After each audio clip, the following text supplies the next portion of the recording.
Hello guys! So ayan po, ipapakita ko sa inyo yung nangyari sa mga succulents ko.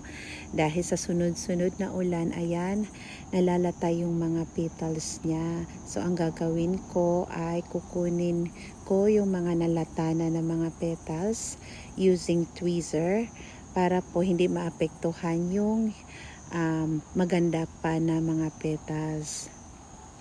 Di ko alam guys kung petals ba yung tawag niyan. Paki-comment naman po kung tama ba or mali. So, kailangan kong kuhanan yung mga nalata. Pinapakita ko din sa inyo yung gawa ko na succulent arrangement. So, ang ginawa ko, tinangbakan ko ulit ng lupa para medyo mataas yung succulents na arrangement na ginawa ko. Nilagyan ko ng mga bato-bato na nakuha ko lang din sa bakuran namin at kumuha din ako sa river para lang makompleto itong project ko.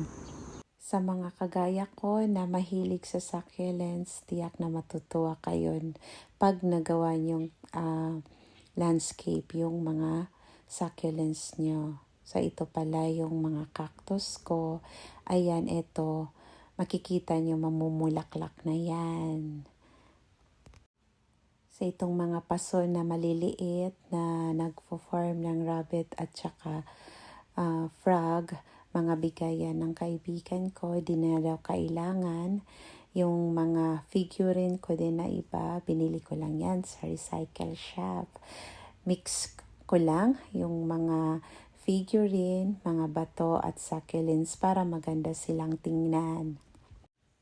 So, kayo po baka gusto nyo din gumawa ng landscape na succulents or kahit na mga anong gusto nyo na halaman. Kahit mahirap sa umpisa pero pag makita natin yung result tiyak naman na masatisfy tayo. So, yan po yung kabuuan ng aking landscape ng succulents. Gusto ko rin na ipakita sa inyo kung saan ako bumibili ng mga succulents ko. Dito po sa Comery. Yan po yung mga price dito sa Japan. Home center. Pero bumibili din ako kahit saan. So, ang mahal ng mga agave guys, nasa 2 lapad or nasa 6,000 mahigit, 6,000 pesos. So, ito yung mga agave ko at haworthia at aloe vera. So, ayan po, yung mga hobby natin, pag ginawa natin, kumikita din tayo kaya sumikap lang tayo sa pagtatanim kasi besides sa satisfy tayo, kumikita din tayo. Maraming salamat po sa panonood. God bless us.